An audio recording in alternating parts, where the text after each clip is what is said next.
Ay çok kötü, başım döndü. Zaten koca bir kampüs var. Yani 7/24 açık. Beni çek. Beni çek beni. Beni çek. Efsane bir mühendis olmak istiyorsanız burası Yazılımcı. sizi yapıyor. Bütün sokaklar Schloss'a çıkıyor. Evet. Evet. TM'lerin ortamdan uzaklaşması. Ne fikrim var? Türkiye'deki gençleri kurtaralım. Kafayı yiyeceğim. Bu proje bitmiyor. İnsanın kaslı kocası olunca böyle oluyor işte. Yuh, çok büyük. Biraz büyük geldi. Ben sıcak havada evden çıkmayan biriyim normalde, anlatabildim mi? Neredeyiz? Karlsruhe geldik. Karlsruhe'deyiz ve şu anda KIT'nin yani Karlsruhe Teknoloji Enstitüsü'nün ya da üniversitesinin önündeki kütüphanesinin önündeyiz direkt. Ne yapacağız bugün? Bugün bu kampüsü gezeceğiz. Nerede ne var? Daha sonrasında aynı şekilde buranın meşhur bir Hochschulesi'nden görüntüler aktaracağız size. Biraz bilgi de vereceğiz. Sonrasında burada bir gezeceğiz. Schloss'a gideceğiz. Ünlü sokaklarına gezeceğiz. Burası daha çok böyle bizim aslında eski şehir diyebiliriz değil mi? Üniversite şehri. Aynen öyle. Şu Stuttgart'tan sonra bize de iyi gelecek bir yer. Yani sakinliği, temiz havası, Daha insanları bana sorarsanız. Başlayacağım size videonun daha başındayken. Çantalarımızı bırakamadık. Evet, Ve sadece çok 2 ağır. saatliğine bir yerler vardı. Aynen. O yüzden çantalılarla gezeceğiz arkadaşlar. O yüzden bu videoyu şimdiden söyleyeyim, beğenmeyi unutmayın. Abone de olun bize. Size hizmet veriyoruz. Geziyoruz 24 saatte. Ve okumaya geleceksiniz, yaşamaya geleceksiniz. Nereye geliyorsunuz? Görüyorsunuz da ne yapalım deyip işte böyle zorla insanları abone ettirmeye çalışıp olmuyorum lan sana abone.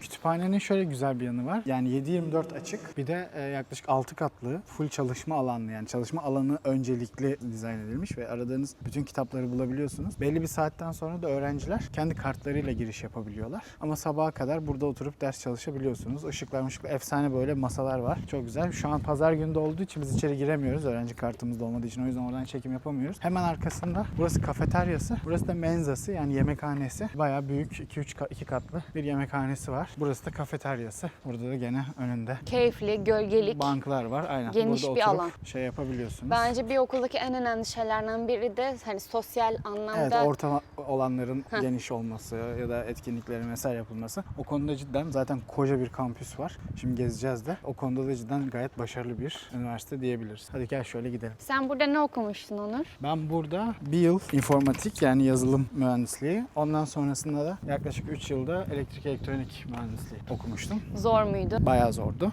Çok zordu. Korkutmak için değil ama Yok, evet, cidden. şöyle bir mesaj vermek istediğim için sana sordum. Almanya'ya kaçmak için değil de daha doğrusu okumaya niyeti. Evet, ya Almanya'ya kaçmak istiyorsanız cidden zibilyon tane okul var. Herhangi birini seçebilirsiniz. Sizi her türlü mezun edecek. Edecek. Ya bir şekilde olursunuz yani ittire kaktıra. Ama burası cidden şey, yani hani cidden böyle taş gibi, hani efsane bir mühendis olmak istiyorsanız burası Yazılımcı. sizi yapıyor. Aynen. Ve yani istiyorsanız yapıyor. İstemiyorsanız. İstemiyorsanız yapmıyor. Ama cidden şey, hani buradan çıktığınız zaman yani cidden böyle bir şeyiniz varsa Diplomasının bile yani bir hani hani böyle annem baban dedi diye mühendislik okumak değil de hani zaten mesela lisedesin, zaten böyle bir şeyler yapıyorsun. İlgin var. Bir şeyler yazıyorsun, işte makine mühendisi, inşaat, yani bir şeyler yapıyorsun, ediyorsun, zaten ilgin var. Burası seni böyle alır buradan götürür. buraya götürür, fırlatır. Zaten bildiğim kadarıyla araştırmaya da ayrı ayrılmış izole Evet, bir alan var. Bir şehrin kuzeyindeki bir ormanda Fraunhofer Enstitüsü şeyi var diyeyim. Bir yeri var. İşte sadece böyle görevlilerin girebildiği bir yer var. Orada da araştırma yapıyorlar. İşte ben 2011'de bu şehri terk ettiğimde görünmezlik pelerini üzerine çalışıyordu enstitü. Hani öyle düşünebilirsin kafaların yanıklığını. Burası stadyum diye geçiyor. Burada yaz partileri yapılıyor. Koca bir alan kuruluyor, işte konserler vesaire. Keyifli büyük bir alan. Oralarda o şekilde şey yapılıyor. Şurası Audimax. Burası üniversitenin en büyük dersliği. 600-800 kişilik galiba. Böyle aşağı doğru hayvan gibi Normalde gidiyor. bir üniversitede mutlaka olması gereken bir detay. Aynen. Yani bir sürü yerde, her yerde derslik var. Daha böyle küçük alanlar var. Tabii. İşte daha laboratuvar tarzı yerler de var. Birkaç tane daha böyle büyük 300, 400, 500 kişilik. Her fakültenin aslında kendi yeri var. Burası daha ortak. En büyük dersler. Genelde ilk yıllarda, daha herkesin hala burada olduğu yıllarda genelde dersler burada oluyor. Bir de şey yapabiliriz. arkadaşlar, burası sadece aklınıza böyle mühendislik gelmesin. Eğer matematik ve fenciyseniz hani birçok bilişim alanında farklı bölümler de var. Benim zamanıma göre de şu an zaten yeni bölümler de açılmış yani. Hani daha güncel Ama gene de şey yok, bölümlerde. onu not çizelim. Beklenildiği üzere teknoloji enstitüsü, yani sosyal bilim, Evet. sanat, zart Evet. bulamazsınız. Ama şöyle bir şey var aslında. Karlsruhe şehri cidden üniversite şehri. Yani o zamanlar konuşuluyordu, ben hani şimdi Şimdi hepsini net sayamam ama 9 ya da 12 tane üniversite var burada. Ya da yüksekokul, üniversite, hani bu seviyede eğitim görebileceğiniz yer var ve zaten hepsinin okulu var. Aynen. Yani mesela müzikle ilgili, sırf müzikle ilgili yüksekokul var ya da üniversite var. Sırf sanatla ilgili yüksekokul var ya da üniversite var. Karlsruhe Hochschule var zaten. Karlsruhe Yüksekokulu var. Diğer tarafta birazdan gideceğimiz. Başka büyük ihtimal gene sırf sosyal bölümlerle alakalı bir yer vardır. Hani ne okumak istiyorsanız ona göre zaten bir üniversite var bu şehirde. Hani Öyle. BRK'yla da çalışırsınız. Zaten BRK sizin yerinize okul analizinizi yapıyor. aynen öyle. Profilinizi inceliyor. Size Mesela- yaşam standartı, hatta arkadaşlar sizin için hazırladığımız akıllı araçlarımız olacak. Evet. Araçlardan nerede yaşamak istediğine, yani sosyal hayata göre üniversite seçebiliyorsun. Ve şey de mesela hani işte bu şehirde iş imkanı var mı, sosyal hayat var mı? Beklentin ne senin? Kaotik mi şehir yoksa sakin mi diye böyle bir şeyimiz var, aracımız var. Buradan da aslında hani olay sadece internette zaten bütün bölümler, bütün üniversiteler yer alıyor ama ben ne istiyorum ve bana en uygun bölüm ya da üniversite hangisi olarak cidden bu aracı kullanabilirsiniz ve ücretsiz yani aracımızda. E-mailinizi veriyorsunuz, kayıt Aynen öyle. oluyorsunuz Kayıt siteye oluyorsunuz, ve kullanıyorsunuz. Kullanabiliyorsunuz. Yani olayımız şu aslında, hani evet vloggerız, videoları çekiyoruz, eğleniyoruz, bilgi aktarıyoruz ama bunun dışında ben şahsen bu işi çok önemsiyorum. Çünkü birçok insan sadece dediğim gibi gelmek için okul seçiyor, başarısızlıkla sonuçlanıyor, Türkiye'ye geri dönüyorlar, beklentilerini karşılamıyor oldukları yer vesaire. O açıdan da iyi bir analiz hayat kurtarır diyoruz. Evet. Şurayı çekmeni istiyorum. Şimdi Evet. daha yani gideceğiz aslında. Hani bu bölüm beni çek. Beni çek beni. Bence Bu bölüm şöyle olacak. Şimdi KIT'nin kampüsündeyiz. KIT'nin kampüsünden Schloss'a doğru yürüyeceğiz. Ondan sonra Schloss'a gideceğiz. Schloss'u göreceğiz. Sonra botanik bahçeyi göreceğiz Schloss'un arkasındaki. Ondan sonra buranın böyle kilise yurtları var 4-5 tane yan yana. O bölgeye gideceğiz. Sonra da diğer Hochschule Karlsruhe'ye gideceğiz. Böyle upuzun şehrin arkasına aslında dümdüz devam edeceğiz yürümeye. Ama buranın güzel bir özelliği var bu şehrin. Bütün sokaklar Schloss'a çıkıyor. bütün sokaklar sana çıkıyor. Bütün sokaklar gördüğünüz gibi şehir bu şekilde yapılmış ve bütün şu sokaklar aslında şeye çıkıyor, saraya çıkıyor. Yani Berlin gibi güzel inşa edilmiş bir yer. Evet, cidden öyle ve buradan devam edelim. Ece ilk indiği zaman şunu dedi, özellikle Stuttgart, yani bir günlük Stuttgart'tan sonra bir önceki bölümde hemen buraya koyalım. Bir önceki bölümde geçen hafta sizin için Stuttgart, 24 saatte Stuttgart Ve aynı serisini zamanda yayınladık. üniversiteyi, kampüslerini de Kampüslerini de gezdik o gördük. videoda. Orası biraz daha fabrika, daha böyle açıkçası hani üretim, daha işte büyük markalar var, Bosch var, Siemens var, Mercedes var, Porsche var. Orası daha üretim, daha hem beyaz yakanın hem mavi yakanın işçi sınıfının birlikte yaşadığı bir yer ve ona göre de hani belki bazı yerleri kaotik, bazı yerleri işte sakin vesaire. Ama Ece özellikle ilk indiği zaman ne dedin? Bu şehir cidden entelektüel bir şehir. Bu şehir üniversite şehri. Bu arada gömmek için değil. Sonuçta yaşam tarzına göre maaşlar yüksek bile olsa, örnek veriyorum bazı işlerde Stuttgart'ta bir kaos hakim geldi bana. Ve bazı insanlar bence bunu sevebilir. Aynen. Ama hani daha böyle entelektüel, araştıran, öğrenen insanlar olsun, daha chill yaşasınlar işte dersek. Evet, bu şehri, yani bu bölge için söyleyeyim. Bu şehrin iki tane önemli özelliği var. Birincisi üniversiteleri. İkincisi de burada Almanya'nın yüksek mahkemesi bu şehirde. Yani burası böyle hukuk, Hak, hukuk, hukukçuların, adalet. savcıların, biraz daha bu kademedeki Beşeri memurların bilimlerde, aynen. ve üniversitenin, işte teknik üniversitelerin, teknik bölümlerin, işte öğrencilerinin yaşadığı bir şehir. Akademisyenlerin yaşadığı bir şehir yani. Bu arada şey de var arkadaşlar, bu sırada size de göstereyim. Böyle korkutucu olabiliyor Almanya üniversite mezunları konuşurken Almanca açısından. Tabii ki öğrenirseniz bu bir avantaj, öyle direkt Almanca okursunuz. Hem de daha kolay entegre olmuş, adapte olmuş olursunuz ama İngilizce bölümlerin olduğunu da söyleyelim. Evet, Hem İngilizce bölümler de var. Hochschule'de hem bu teknoloji enstitüsünde çok fazla Tabii olmasa da. özellikle master kademesinden itibaren İngilizce bölüm bulmak daha kolay oluyor. Ama beni de şaşırtan, biz de baktık buraya gelirken, beni de şaşırtan burada Bachelor kademesinde de hem Hochschule'de hem burada Bachelor kademesinde de İngilizce bölümler var. Tabii daha teknik bölümler ama Var gene ama bakılabilir sonuçta. yani. Hani sonuçta buralarda okumak için illa da böyle Almanca bilmenize gerek yok yani. Tabii sonradan Yani da öğrenebilirsiniz. Sonradan da öğrenebilirsiniz. Ama Çünkü zaten öğrenin yani, buraya geleceksin. Şey diyebilir miyiz yani gerçekten, yaşayacaksın. çünkü Almanca bölüm okumak da öyle düşünüldüğü kadar da ya ben yaparım denilecek bir şey değil. Evet. Birçok insan hani para almak karşılığında kardeşim sen gel işte Almancayı da öğrenirsin gibi bir mentalite var. Arkadaşlar eğitim ciddiye alınıyor. O yüzden de Almancayı cidden öğrenip okumak gerekiyor. gerekiyor. Böyle bir koşulda ne yaparsın? Ben Almanca okumayacağım kardeşim. Akademik ilerlemek istemiyorum dersin. Yaparsın Almancanın B1 B2 ama İngilizce'de mezun olabilirsin, okuyabilirsin yani. Bu da önemli bir detay. Bence söylenmesi gerekiyor. Bak mesela ilk şey bak bu bina aslında bu bina değil artık. Yani burada hani mesela Stuttgart'ta hep bina üzerinden gidiyorduk. Bölge olarak düşünebilirsin arkadaki binalar vesaire. Burası fakülte, informatik fakültesinin endüstri mühendisliği, Wirtschaftswissenschaften ve makine mühendisliğinin burası bölgesi diyelim binaları. Hemen şu arkası elektrik elektronik Şey var zaten. fakültesi. Evet bu arada güzel bir yapıyı da makine parçası mı diyelim artık ne? Bibon mu ne oluyor arkadaşlar bu ne? Bakalım hemen geleceğe dönüş. 1 milyon volta kadar elektrik şeyi. Evet. Evet. Bir şey. Evet. TM'lerin ortamdan uzaklaşması.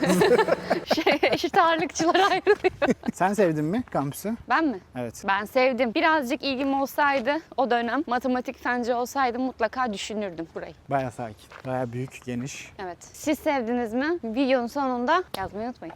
Bak burada küp var. Shape Tomorrow's Founders. Şey kulübü gibi. Kulüp değil de startup. Fikrin varsa geliştirmen ve bunu bir işe çevirmen için git hadi aşkım. Görüşürüz. Fikrim var. Biri varsa sıçar. Ne fikrim var? Ne fikrin var? Türkiye'deki gençleri kurtaralım. Işınlanma cihazı falan. Vizesiz çözüm. Vizesiz seyahat geliştirelim. Nereye geldik? 30.22. Fizik Enstitüsü. Fizik, Ve şurada şey yazıyor ne? Klima, meteoroloji meteoroloji ve fizik. ve fizik bölümü. Mesela kampüsü de burada bu şekilde. Tabii Bak ama yazıyor şurada zaten. Aynen. Klimaforschung, meteoroloji, fizik. evet. Burada şöyle bir şey var. Hani kampüsünüz burası. Derslerinizin de belki %30'u, %40'ı burada oluyor. Ama zaten başka bölümlerden ders aldığınız için de diğer binalarda da ya da işte o dediğimiz Audimax'ta da ortak şeyde. Oralarda da zaten dersleriniz olabiliyor. Ama hepsi zaten böyle 3 dakika, 5 dakika birbirine yürüme mesafesinde oluyor. Kampüsün bir haritası. Prokisi. Bakın burası Schloss. Biz şu an şuradayız. Şu kırmızı noktadayız. Buradan böyle yürüyüp Schloss'a doğru gideceğiz. Kütüphane şuralardaydı. Ondan sonra şu dediğimiz West tarafı büyük ihtimal. Tam emin değilim ama bir yerlerde de bu araştırma merkezi var. Ha, bak İşte iki tane. Campus West. Aynen, işte bu Campus West var bir de OS var. Hangisinin olduğunu bilmiyorum ama Orada shuttle'la muhtemelen zaten burada Evet. da yazıyor. Shuttle hizmeti de var. teyzeme bak pazar şey yapıyor bisiklet turu. Benim çantayı da atsa keşke arkasına. Hoppenhof'a götürsün çantamı. 2 saat sonra geliyorum. Abi bende boyun düzleşmesi, skolyoz falan var, tamam mı? Şu an ben var ya bittim. Skanlayabiliyoruz. Merak ediyorsan skanla demişler. Ederim tabii merak. Ben bilim kadınıyım. Şöyle bir şey ben de o sırada çekeyim. Ne araştırıyorlarmış? Bak orada da var arkanda şurada. Mavi yeşil altyapılara doğru kentsel dönüşümler. UTUBGI projesi hem akademiye hem de uygulayıcıları entegre eden disiplinler arası ve yaklaşımdan yararlayarak mavi yeşil altyapı geliştirerek planlayarak somut kentsel dönüşümü yönlendirme amaçlıyorlarmış. Şehir düzeyinde sürülebilir mavi yeşil stratejinin kapsamını ve sınırlamalarını tamamlamak, kentsel soğutma ve biyolojik çeşitliliğin korunmasını geliştirilmesi gibi mavi yeşil altyapının işlevlerinin ölçülmesi ve özel su gereksinimlerinin değerlendirilmesi. Bayağı kentsel dönüşümler, senaryo bazlı planlama. Bunlar Herhalde... da şu an büyük ihtimal burada ısı kontrolü yapıyorlar. Baksanıza burada sayfası skanladık. Yani burada projenin amacı falan da yazabiliyor. Şu an çok fazla bilgi var, okuyamam ama en azından size şurayı özetledik. Bakalım hızlıca şöyle okuyabilirsiniz isterseniz. Yani böyle her Keyifli dakika ama bak her an, araştırıyorlar aynen, hem de araştırma yapıyorlar. Hani bak biz bunu yapıyoruz. Öğrenmek istersen de güzelmiş gerçekten. Bak orada da var şeyleri Her bayağı yerde devam var. ediyor yol boyunca. Şimdi yani işte insanlar bunu yaparken siz burada okey oynayamazsınız yani. Anlatabiliyor muyum? Mecbur okuyacaksınız. Mecbur okuyacaksın yani. mecbur mühendis olacaksın. Ya da yolun başındayken Ya da yolun vazgeç. başındayken gideceksin. Onurunla gururunla. Burası da geçen bölümde yine çektiğimiz gibi onların da vardı. Konferans. Aynen konferans ve dışarıdan gelen öğretmenlerin, akademisyenlerin kaldığı yer. O Tentin House. Sanatçı burada ne anlatmaya çalışmış olmuş? Kafayı ye. Kafayı yiyeceğim. Bu proje bitmiyor. Buradan Ya mezun okuldan olabilmek atılırsam ya dönmem gerekirse çalışmam lazım. Politika kariyer. Ben sosyal bilimciyim oğlum yani. Tamam kitle olabiliriz de biraz politikada karıştıracağız işin içine hani. Bu arada burası da şu an şeyini görmedik ama şu ardı ardına 4 tane bina. Şöyle. Burası da endüstri mühendisliğinin bölgesi. Yalnız güzel bir heykel. Şu an bitirdik kampüsü. Yani o tarafa ve bu tarafa gitmedik. Böyle de gidiyor. Sonsuzluğa gidiyor çünkü. Sonsuzluğa gidiyor. Biz ama dümdüz yürüdük. Şimdi şurada Schloss'a gireceğiz birazdan. 24 saatimiz dolmadan gezmeye devam edelim. Nur Bey hayatımı kurtardı ve çantamı o taşıyor. Bu bir mutluluktur efendim. Ve bir yere geldik. Nereye geldik Onur? Şlos'a geldik. Burası geldik. sarayı. Şu arka tarafına dolaşacağız ama şöyle ön tarafını çekelim. Bir de bahçesini çekelim. Bakın böyle. Kocaman bir bahçesi var. Şirin Burası da. Aynı zamanda müze de var. müze, Badiş. Bir önceki bölümde şeyden bahsetmiştim. Baden-Württemberg eyaleti aslında iki parçadan oluşuyor. Daha önceden iki farklı ülke ya da derebeylik ya da eyalet diyeyim. Bir tanesi Baden kısmı, bir de Württemberg kısmı. Württemberg, Stuttgart'ın olduğu yerde. Baden'da Karlsruhe'nin olduğu yer. Bu da Badisches Landesmuseum, yani Baden'ın ulusal müzesi. Baden kısmı var orada. Biz müzeye girmeyeceğiz. İsteyen, dileyen girebilir. Şimdi arkadan, Böyle arkada bahçesi de var. arkadaki bahçesine gideceğiz. Şöyle şurada kapı var. Geçelim bakalım. İnsanın kaslı kocası olunca böyle oluyor işte. Göbeklerimiz insanları yanıltıyor Onur. Of nasıl esti. Bakınız öyle. Urman bir sürü yeşillik var. Çok sevdim. Şu buradan yukarı kata çıkabiliyorsunuz eğer panoramik bir görüşe sahip olmak isterseniz arkadaşlar, bilginiz olsun. Biz bu taraftan geldik. Evet, şuraya tabii ki oturacağım. Onur hatta bak şimdi bana şey diyecek, hadi otur falan diyecek. Benim için yapmışlar yani. Yani ben bunları yapmam kadının yaptıklarını. Ben oturacağım ama şimdi oraya. Ha, sen oturacaksın tamam. Buralar böyle havanın güzel. Hep köydü.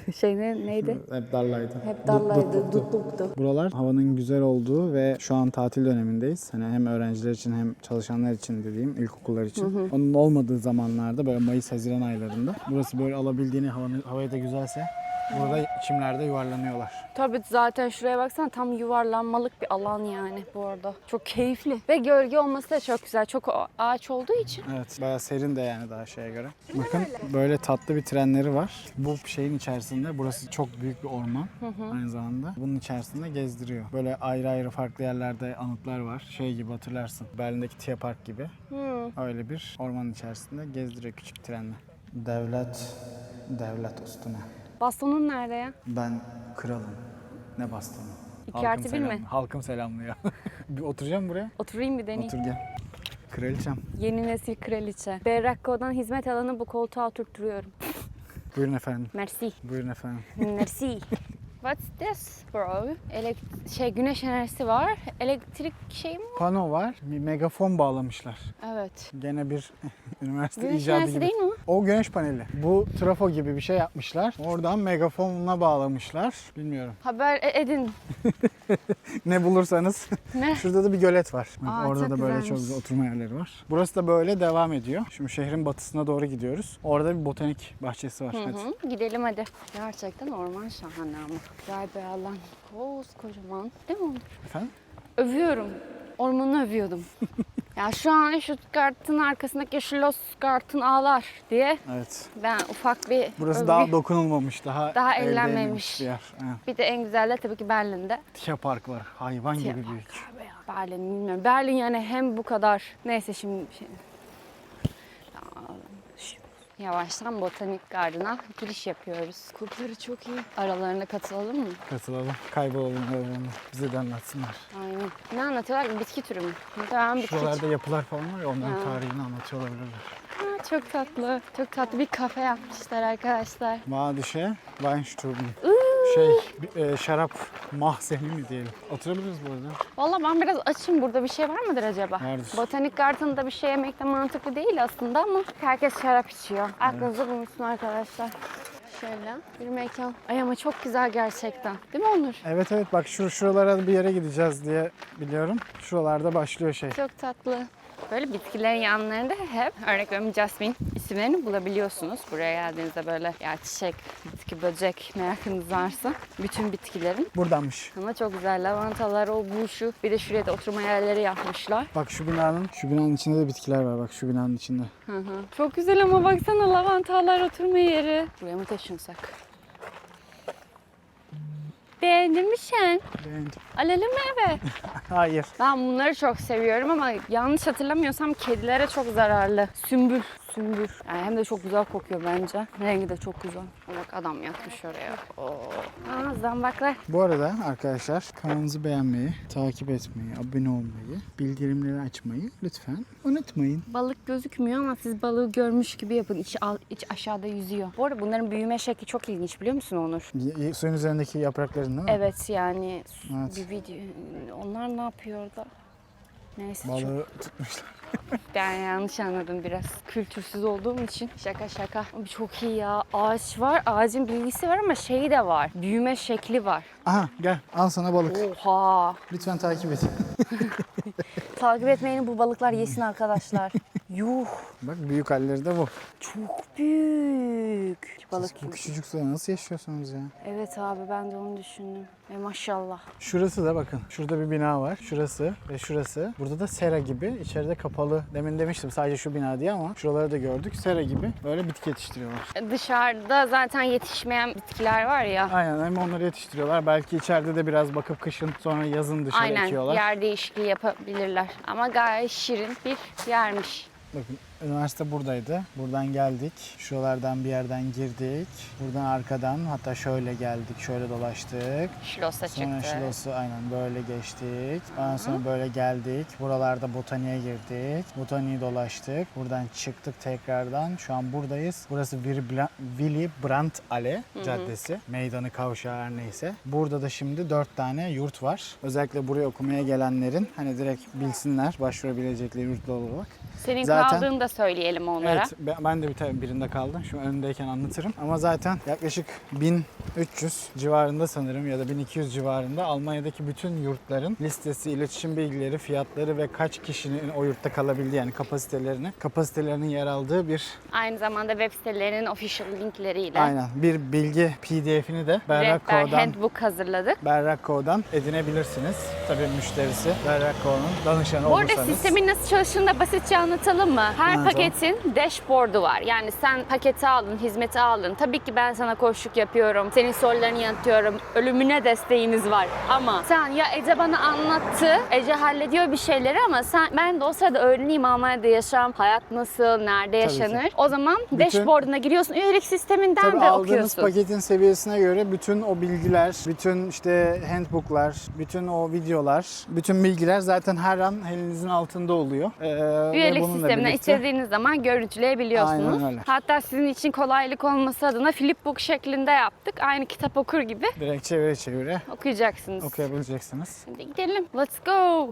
Evet geldik. Hermann Ehlers Kolleg Heck. Burası ilk bu binaların ilki. Orada 2 tane daha var. Onları da gösteririz biraz. Orada 2 Evet, tane yok var. gözükmüyormuş. Evet. Orada da bir tane var. Bu Evangelist yurdu. O ikisi, ortadaki ikisi Katolik yurdu. Katolik kilisesinin yönettiği yurt diyelim yani Katolik yurdu derken. En arkadaki de Protestan yurdu. Genel olarak bu şekilde. Burada bayağı bir şey var. 20 oda var galiba her katta. İşte 7 kattan 140-150 tane her bir binada öğrenci yaşıyor. Buralara gelip başvurabilirsiniz. Genelde buluyorsunuz yani çok zor değil ama. Ortak kullanım alanı ama odanın Evet, yine... odan herkesin odası kendine ait. Şu kenarlardaki odalar daha büyük. Buradaki, şuradaki kenardaki odalar daha büyük. Geri kalan odalar standart 12 metrekare. Odan kendine ait, sana ait. Dünkü İçinde bir kaldığımız lavabo var. otelden daha büyük. Büyük ihtimal. İçinde bir lavabo var. Onun dışında mutfak, işte salon diyeyim, televizyon odası vesaire. Onlar ortak. O 20 kişi, 20 her katta bir tane var. Mutfak falan ama kocaman zaten şeyleri yani mutfağı falan. Ne zaman başvurmalarını önerirsin mesela burada okumaya geliyorlarsa? Biz hani bunun ihtiyacını diyeyim. Bizim burada bir tanıdığımız vardı. 3 arkadaş geldik biz Karlsruhe'ye. Bizim burada bir tanıdığımız vardı. O yüzden hani böyle ne olacak yani buluruz diye hani o tanıdığın direkt yanına geldik. Sonra birkaç ay, 2 ay galiba 2-3 ay başka bir yerde kaldık hep birlikte. Sonra da o sırada başvuruyorduk. 3 ay sonra işte hepimize de bu arada yanıt yani bir sömestr sonrasında yani Mart-Nisan ayı gibi biz hani Ekim-Kasım'da geldik ve Mart-Nisan ayı gibi de hepimiz bir yurda, farklı bir yurda yerleştik. Tuna şehrin diğer tarafındaydı. Üniversite tarafında başka bir yurttaydı. Orada da böyle bayağı bir farklı binalarda oluşan böyle bir tesis gibi böyle bir yurt yeri var. Diğer arkadaşımız buradaydı. O şu yurtta kalıyordu. Protestan yurt diyeyim, son yurtta kalıyordu. Ben de buradaydım. Hepimiz farklı yurtlara yerleşmiştik. Ben burada kalan ilk Müslümandım yani. Evangelist olmayan ilk kişiydim ben burada kalan. Onların tarihinde de bir şeydi yani. Bir ilkti onur yani. berrak geldi geçti. Tabii sonra hemen geldiler bu arada. Şeyciler, misyonerler Ha. geldi. Şurada bir şey vardı. Direkt benimle 1 saat konuştular, 1,5 saat. Din değiştirmem Bende için din mi yok diyeyim yani. kardeş. Ondan sonra ben onları dinden çıkartıyordum. Biz gidelim dediler, gittiler. Bir daha da gelmediler. O zaman diğer yurtlarını da şöyle bir Evet, gezelim, hadi şöyle görelim bir bakalım. önlerine. yani. Hep aynı düzenek, aynı sistem. Sanırım bu biraz daha büyük onlara göre. Bunlar biraz daha küçük. Reinhold Schneiderhaus. Bu Katolik Kilisesi'nin yurdu. Nasıl bu arada? Bak şurada şeyler var, bisikletler var. Ya okula özellikle mesafesini düşündüğümde bence çok yakın. O işte geçtiğimiz şey, Schloss'un içinden geçerek geldik. Burada direkt bisikletle bir 10 dakika içerisinde Yani üniversitede yürürsün oluyorsun. de erken kalkarsan. Bir de buranın güzel yanı, şuranın devamında hemen Hochschule Karlsruhe var. Yani aslında tam iki üniversitenin ortasında gibi bu bölge. O yüzden de tercih edilebiliyor. Hemen şurası da yine bu iki bina kardeş binalar. O da Katolik Kilisesi'ne ait. Arkadaki şu binada, sarı binada dediğim gibi Protestanlara ait. Berlin'deki ortalama bir evden daha güzel. Yurtlar. Baksana şu balkona ağaç. Ağaçlar. Onun bir de esiyor ya ormanın içinde gibi olduğu için bir de esiyor çok Yolu güzel. da bu arkadaşlar. Bak bu Schloss'a giden yol böyle. Bu da şimdi tam şu an bir noktadayız diyeyim. Şu tarafa döndüğünüz zaman şeye gidiyorsunuz. Europa Platz'a gidiyorsunuz. Birazdan oraya da gideceğiz. Direkt şehrin ana cadde Kaiserstrasse'ye çıkıyorsunuz. Şuranın devamında da Hochschule'ye gidiyorsunuz. Su sesi. Evet arkadaşlar. Ay. Bu videoyu beğenmeyi, abone olmayı ve bildirimleri açmayı, mümkünse eğer maddi olarak imkanınız varsa katıl üyeliğiyle bize destek olmayı, videolarımıza sponsor olmayı ve böylece daha kaliteli videolar çekmemizi sağlamayı tercih ederseniz çok seviniriz. Şimdi Bu sırada ben ne olur abone yaklaşık bir 10 ne olur videolarımızı beğen. Ece'yi ele geçirdim. 10 saniyeliğine sizin kanala abone olmanızı ve gönderiyi beğenmeniz için biz burada dönerek sizi bekliyor olacağız. Hadi Ya bakalım. sen bir de burada bir şey diyeceğim de ay çok kötü başım döndü. İşte ben çocukluğumda hiç sokakta oynamadığım için anladın mı? Böyle vücut bu tarz şeylere şey yapıyor arkadaşlar. Başım döndü. Bilmiyorum 30 yaşındayım. Lan! Size göstermek istedim. Hoşçulerin oradayız artık. Onun da kendi planı var tabii. Hoşçakal Karlsruhe. Şurada da bakın şöyle yazıyor. University of Applied Science. Ve gördüğünüz gibi size bundan bahsediyorum. Burada da bir sürü İngilizce bölümü var. Birçok bölüm burada böyle dağılmış durumda. Yurda yakın, Schloss'a yine yakın. Evet 5 dakika yürüme mesafesinden o yurtlardan geldik. Biz şu anda buradayız. Bakın bu tarafta da var. Burası var. Böyle geniş bir şeyde. Şuraya bir çekelim, şuraya gidelim bir. Şu bölgeye. Oradakileri gösterelim en azından. Gene Orada böyle Fach bakın. Bibliotek diyor. Muhtemelen daha Evet. buranın da bir kendine ait şeyi var. Bakın böyle kampüs gene yeşillikler Kütüphanesi içerisinde. Gayet huzurlu, sakin. Tam bir öğrenme yeri diyebiliriz. Burası informatik yazılım, bilgisayar mühendisliğinin olduğu, fakültenin olduğu bina. Gene şurada sanırım elektrik elektronik olması lazım. Burada bu tarafta ASTA var. Öğrenci derneği gibi düşünebilirsiniz. Kafeterya vesaire. Burası böyle içeriye doğru gidiyor. Farklı binalarda, farklı derslikler. Burada oturma yerleri var. Demin şurada görmüştük, kütüphane şu tarafta kalıyor. Emin değilim ama burada da ASTA diyor. Büyük ihtimal öğrencilerin gene bir derneği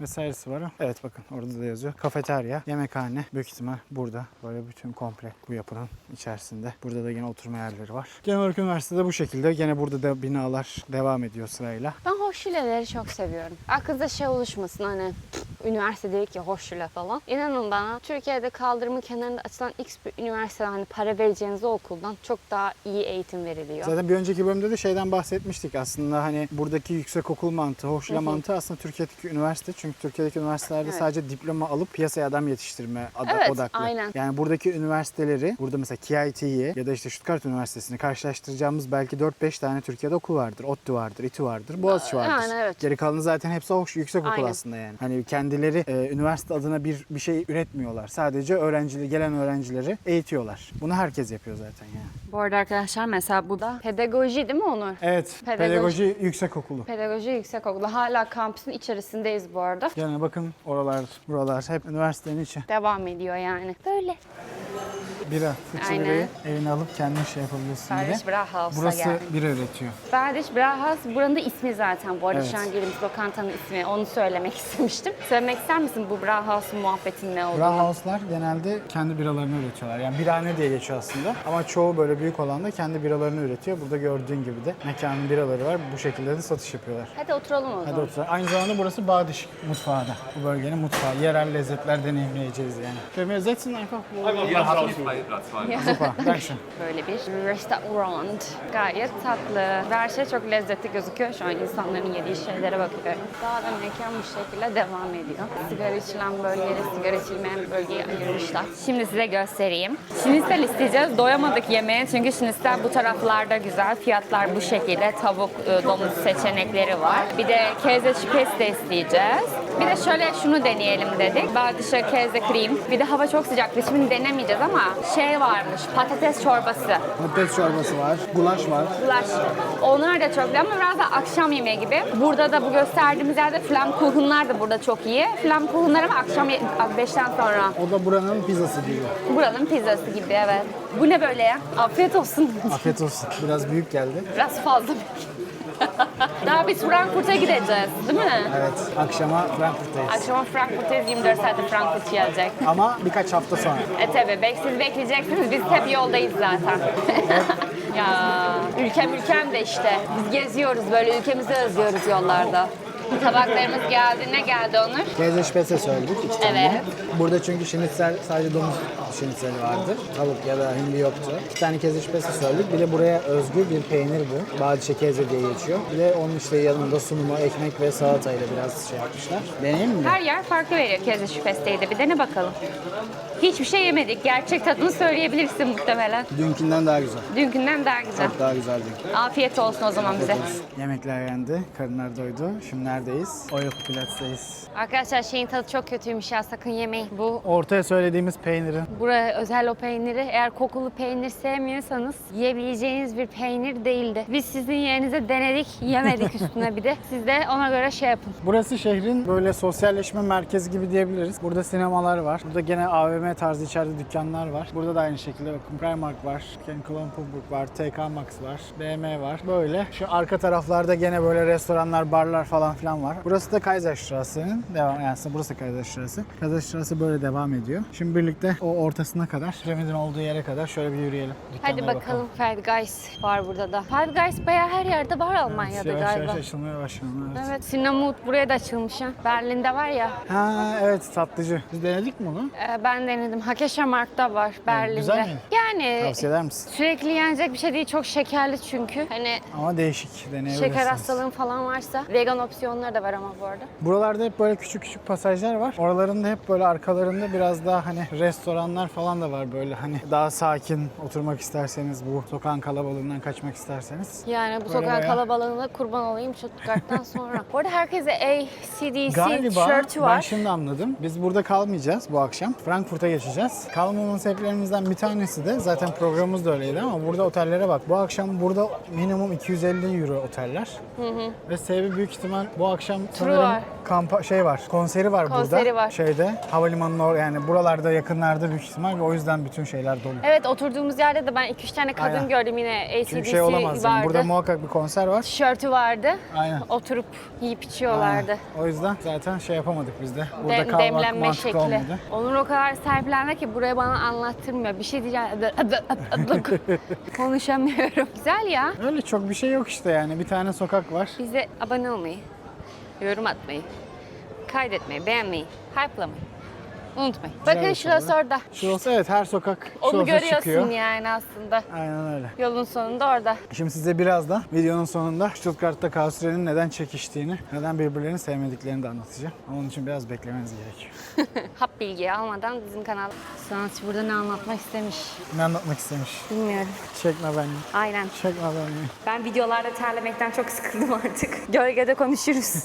Evet arkadaşlar, işte böyle küçük güzel bir alışveriş sokakları var. Çok fazla dondurmacı var. Çok fazla dondurmacı var. Zalando Lounge açılmış. Döndür şu kamerayı artık. Sana böyle. Yeter ya. Yeter, sokuyor ağzıma sokuyor ya. Onun dışında Ece'nin dediği gibi gene dondurmacılar. Şurası çok güzel. Şurada durabiliriz. Şimdi çekebiliriz. Abi Almanya'da bu sıcak ne ya? Çok fena. Ne zaman bitiyor bu ya? Yağmur yağınca da sövüyoruz, sıcak olunca da Yo, sövüyoruz. ben O da ayrı. yağmur yağınca bu kadar bu denli sövmüyorum yağmura. O şöyle diyemeyin. Lütfen özür dilerim. Senin bu sıcakla imtihanın ne? Bilmiyorum da ben sıcak sevmiyorum ama. Ben sıcak havada evden çıkmaya biriyim normalde, anlatabildim mi? Ama çıkıyorum, geziyorum. Bak dünyayı keşfediyorum. Ne gezgin oldum ben. Gezgin. Sırtında çantasıyla. Gezgin 5 kilo. Gezginler için saygı duruşu. Ama sürekli Bali'ye gidenler için değil. Dünyayı gezenler için saygı duruşu. Burada bu şekilde sokak Kaiserstraße oraya doğru devam ediyor. Sonunda da gene üniversite var. Biz aslında böyle arkadan bir tur atıp buraya geldik. Ve şehir Ama bayağı %60-70 her bitmiş şey var. oldu. Onu ya Seunda falan. Evet. Her şey var. Bakın bu da şehrin Ben gidiyorum. bu da şehrin şöyle merkezi meydanı. Direkt piramit diye geçiyor. Marktplatz piramit diye geçiyor burası. Dediğim gibi bizim zamanımızda yoktu ama şu an artık U-Bahn metrolar gelmiş. Gelelim Stuttgart'la Karlsruhe'nin arasındaki münasebete. 1848 yılında biraz eskilere gideceğiz. 1848 yılında Almanya'nın ilk birleşme fikirleri doğuyor ve Frankfurt Meclisi'nde Frankfurt'ta bir meclis kuruluyor ve orada tartışılıyor. Karlsruhe daha böyle özgürlükçü, daha demokratik, daha liberal bir anayasa istiyor. Aslında Katolikler ama daha özgürlükçüler, böyle daha şeyler ve biraz daha Fransız, yani Almandan ziyade Alman-Fransız toplumu gibi bir toplum. Onun karşısında da Stuttgart'ta Württemberg kısmı yani. Stuttgart'ta daha böyle muhafazakar bir şey istiyor. Bir anayasa istiyor. Daha kraliyetçi, daha merkezci böyle bir şey istiyor. Kontrolü halka bırakmak istemiyorlar yani. O yüzden oradan başlayan bir husumet oluyor. Bu Almanya'nın birleşmesinden sonra da devam ediyor ama asıl olay ve büyük tartışmalar 1952 yılında bütün bu Almanya'daki eyalet sistemi kurulacağı zaman oluyor. Baden eyaleti ve Württemberg eyaletini birleştiriyorlar. Baden-Württemberg olarak. Karlsruhe bu eyaletin başkenti olmak istiyor. Ama Stuttgart'ı yapıyorlar. Daha büyük vesaire diye. İşte onlar da hani yani bunu yediremiyorlar. Hatta o yüzden de böyle bir ağızlarına bal çalınır gibi de işte Avrupa'daki bu yüksek mahkemeyi buraya kuruyorlar. Onlara bir teselli ikramiyesi gibi bir şey oluyor bu. Buradan kaynaklanıyor. Bundan sonraki süreçte de iki şehir aslında farklı noktalarda böyle sürekli birbiriyle rekabet içerisinde. Stuttgart işte arabaları, işte Bosch, Siemens'i, fabrikaları, teknolojisiyle ve üretimiyle ön plana çıkıyor Stuttgart bölgesi. Karlsruhe bölgesi de işte mahkemeleri, okulları, eğitimiyle ön plana çıkıyor. Aralarında böyle bir rekabet oluyor. O yüzden hani bir önceki videoyu izlediyseniz oranın da kitlesi gene tekrar edebiliriz. Oranın kitlesi biraz daha işte hem beyaz yakanın hem mavi yakanın karışık yaşadığı, daha işçi sınıfının olduğu bir yerken burası daha işte akademisyen, daha entelektüel, daha okula ve onun yani yüksek kurumların etrafında oluşan işte ve yüksek mahkemenin, onun çalıştığı personelin daha memur ve akademisyen bazlı bir şehir diyebiliriz burası için. Zaten düşündüğün zaman araba geliyor, dikkat et. Çok fazla beyaz yaka iş bulup da buraya göç eden insan sayısı çok da az. Evet, genelde öyle o kadar öğrenci olarak iş geliyorlar. yok. Öğrenci Evet. olarak geliyorlar. Hani AVM'lerde, lokantalarda kendi işini kuranlar belki ya da remote çalışanlar. Evet. Hani buradaki ayrımı da aslında gözle görülür bir şekilde hani sosyolojik olarak da görüyoruz Aynen. bence. Bir de bir bilgi daha. Bu dediğimiz nokta belki duyanlarınız vardır ürünlerden vesaire. Schwarzwald ya da Kara Orman dediğimiz bölge de aslında buradan itibaren başlayarak İsviçre'ye doğru gidiyor. Yani şu an aslında Kara Ormanların hani Karlsruhe'nin aşağısı güneyi Kara Ormanların başladığı yer diye de böyle bir dipnot verebiliriz. Berliks'le hap bilgiler. Bir de Berliks'le çok hap ilginç bilgiler. bir olay varmış arkadaşlar. Evet. Onu size anlatacağız. Geçelim. Şurada ileride bir yerde piramit var. Şöyle gel. Şehrin meydanı merkezinde bir piramit var. Zaten durağın ismi de piramit. Marktplatz piramit. Nedir bu piramit? Nedir bu piramit? 1715'li yıllarda işte bu Karlsruhe ya hani kralı Karl adı. Karl bu şehri kuruyor o sarayla birlikte. Sonra 20 yıl sonra falan da ölüyor. Vasiyeti de şehrin merkezine gömülmek. Şu adamı buraya gömüyorlar. Çok küçük de bir şey yapıyorlar aslında. Anıt gibi bir şey yapıyorlar. Ama sonra şehir o kadar büyüyor ki burası da tam şeyde kalıyor. Yani şehrin ortasında kalıyor. Marktplatz dediği de işte burada böyle şeyler kuruluyor. Çadırlar kuruluyor. Bir şeyler satılıyor. normalde. Eski zaman pazar zamanı. Pazar yeri aslında burası. Öyle olunca Şurası da da hemen bölüyorum kilise zaten. evet, Evangelist Kilisesi. Şöyle gösterelim. Öyle olunca da bu sefer şey diyorlar. Tam bundan 100 yıl sonra falan 1820'ler, 1830'larda şey diyorlar yani biz bu adamın yerini kaldıramayız. Vasiyet etti. Burada olması gerekiyor. Madem öyle buna bir şey yapalım. Bir anıt mezar yapalım ki hem burada dursun hem de bu yaptığımız şey şehrin sembolü olsun, simgesi olsun diye. O yüzden işte büyük ihtimal Mısır'dan da etkilenerek bir piramit yapıyorlar. Çünkü Bak burada da üzerinde de şey yazıyor. Karl Wilhelm'in mezarı diye. yakından da gösterelim. Çünkü ilk gördüğümde bu ne alaka gibi bir şey oldum ben. Dedim ki bunun mutlaka bir sebebi vardır. Bak diyor ki Markgraf Karl Wilhelm 1679 yılında doğmuş ve 12 Mayıs 1738 yılında ölmüş ve burası bu anıt ve anıt mezar onun hatırasını yaşatmak içindir. Piramit karşısında da şilosu. İnşa ettiği her şey tek sıra halinde. Evet bakın tam şurası. Piramit. Bu arada nereden bakarsan bak piramit gözüküyor. Piramit diyorum, şilos gözüküyor. Aynen öyle yapmışlar şey. Çok güzel gerçekten. Bütün şeyler şilosa çıkıyor sokaklar. Ayrılma vakti geldi, veda vakti geldi. Tipimizden de anlayacağınız gibi biz bir hayli yorulduk ve yolumuz daha çok uzun. Evet, şimdi buradan birazdan Frankfurt'a geçiyoruz. Evet, yaklaşık 1 saat, 1,5 saat bir yolumuz var. Orada da 24 saat geçireceğiz. Bir freshlenelim, güzel bir yerde kalacağız. Bir yıkanalım, bir giyinelim, değil mi? Bir insana dönelim. Sonra sizin karşınıza geri çıkalım. 24 saat serimizin bir sonraki bölümü Frankfurt'ta olacak. Evet. Birkaç hafta sonra ve o yayınlanacak. Şimdiden iyi seyirler dileriz. Bizi takip etmeyi, beğenmeyi. Sevmeyi ve abone olmayı. Sevmeniz çok önemli. Umarım bizim kadar siz de izlerken zevk alıyorsunuzdur diyelim. Görüşmek üzere. Görüşmek üzere. Bay bay.